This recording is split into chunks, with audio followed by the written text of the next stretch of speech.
to disappoint you. Huh? You triggered my trap card!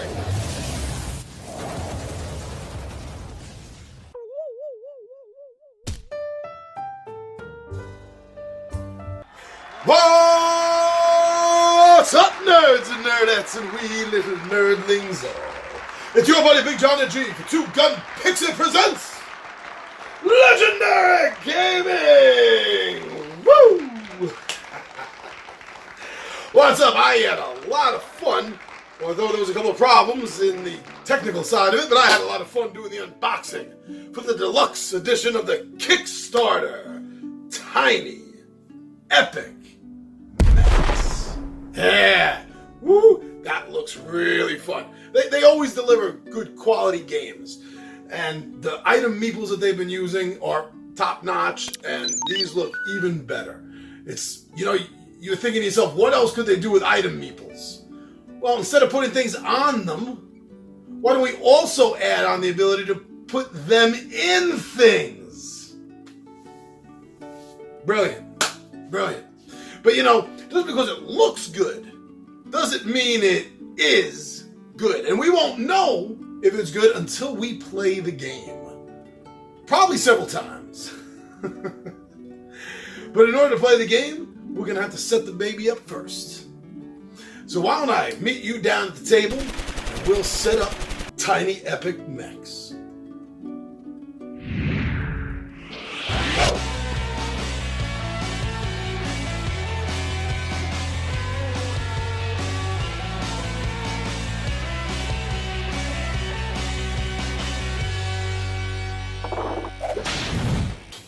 Wow, there was a lot of stuff in this tiny little box. Alright, so now that we got the unboxing out of the way, and we have seen everything that is inside the Pixies box, we can move on with the setup, my friends. So, let's just jump right into it. Now, the first thing that we're going to do is we're going to set up the players. This is a 1 to 4 player game, so each player will choose a color. There's red, blue, purple, and brown. As all the 20-sided warriors know, I always get first refusal for purple. And in this case, I choose purple. So each player in their color is going to get a player card. Is going to get an item meeple. 2 randomly chosen pilot cards. Under the table, shuffle them up, pull 2 out, and take your choice. Both of these are from the deluxe set, Lotus and Ghost. And I'm going to choose Ghost, simply because Ghost doesn't have to spend anything in order to use his ability. It's a natural ability. He can use 1 basic weapon slot to equip an advanced weapon. Everyone has basic, but he has basic, advance. Doesn't cost anything. I like that. So, that is the one I would choose if those were my 2 choices. Now, there's a little bit of a problem. Looks like I received everything that I was expecting. However, the health tracker for the purple did not show up. So I'm just going to be using the red one for this video in order to demonstrate. So every player is going to get their health tracker. They're going to get a money tracker, an energy tracker. You're going to get 4 landmines.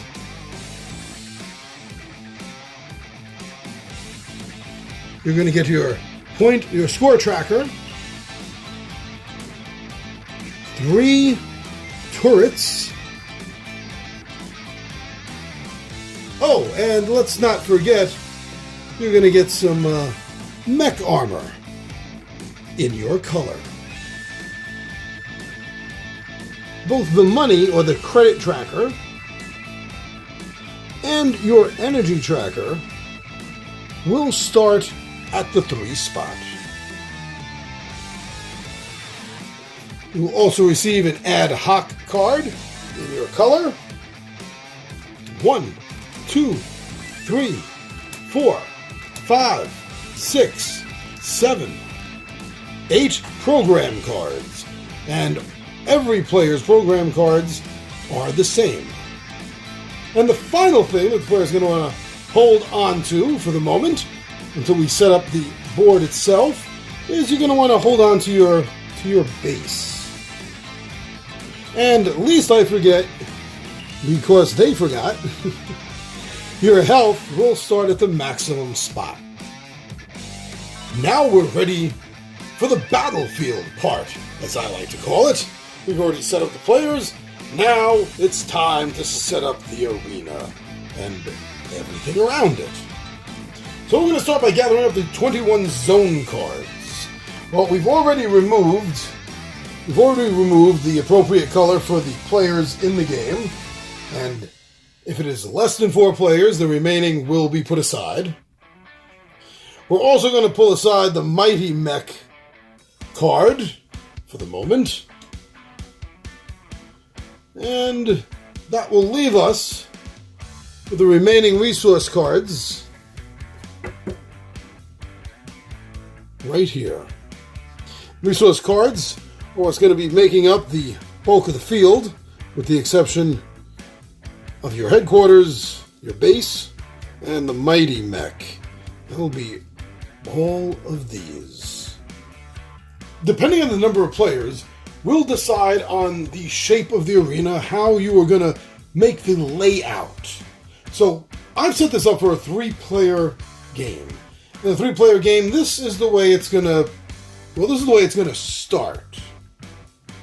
There are 4 empty spaces. The 2 lower corners, the middle, and the middle top. Now, they're going to be filled in. First, the middle piece. The middle piece is always used for where the big mech is. Dun dun dun! There it is. It's a little better for the camera. In a real game, it would be standing up like that. I don't like the way that looks on camera. I think that looks better. So we'll just leave it like that for the moment. Now that leaves the 3 empty spaces. This is where you have to determine who the first player is going to be. The rulebook doesn't give any advice, any suggestions. It just says to figure it out, basically. And then that person is going to get this. Now, once you know who the first player is, that's when you're going to determine where bases are going to go and who gets to choose first. Now, starting with the player to the right of the first player, each player in counterclockwise direction will place their base zone cards, their headquarters, and put their item meeple on it. So let's say blue got first dibs. I was putting it down. Let's say I was the first player and to my right was blue. So blue, let's say, might want to put it right there. And then it would go around to red. I put theirs right there, leaving me, the first player, with no choice. And I will have to put my base right there. So I'm going to put my meeple down in it. Now he'll be standing up, but just for the camera, to show off, make it look a little bit better, we'll leave him sort of in sleep mode, so you can see them better. Now the players should all be keeping their mine tokens face down. Don't let the other players know which ones you still have on hand and which ones are out, because the number of the mine plus the number on the card, like 2 or 3 or 1, will determine the damage. So nobody should know how much damage they're potentially walking into. But each of the players is going to secretly grab one of their mines and put it on their base. Put it right there in their headquarters.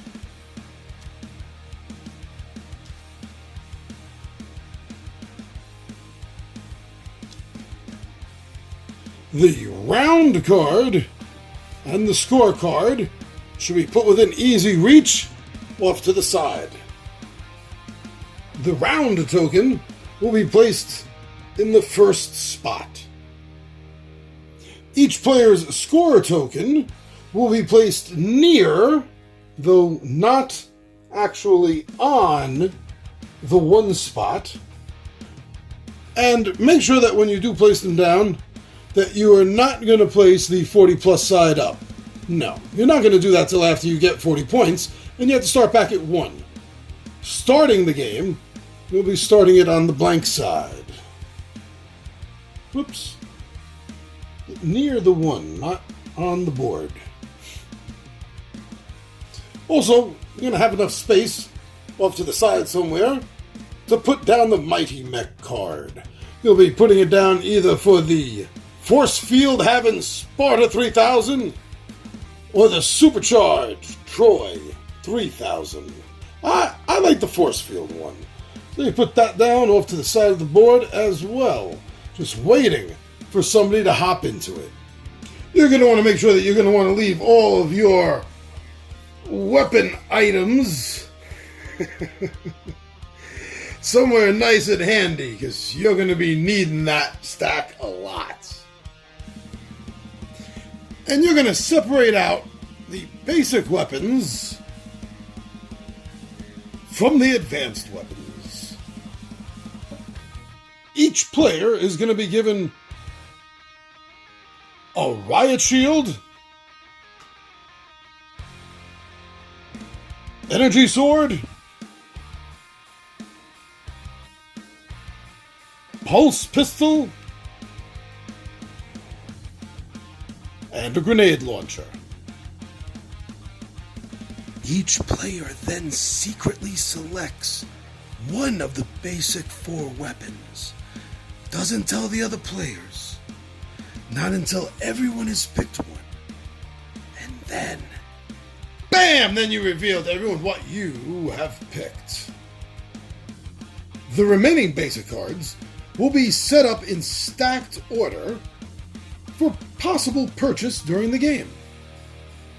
Then you're gonna shuffle the advanced weapons, however it is that you feel comfortable and skilled enough to shuffle them. You'll put them down off to the side, and you will draw the top 4 cards from the top, because they will be available for possible purchase during the game. And from that point on, well, everything's set up. And you're ready to start the game. You ready to start? I know I am. All right, so we're going to leave it off here, and you can join us back here in an hour if you're watching this as soon as it drops. But if you're watching it later, then you could just jump right into it when you're done with this video. And what am I talking about? Well, the next video in the series there, coming up, the how to play. We know how it's set up. Now let's see how it all works. But for right now, that's it, friends. Thank you so much for everyone for going over to Facebook, Instagram, and Twitter and checking out and seeing what we're doing over there. Thank you.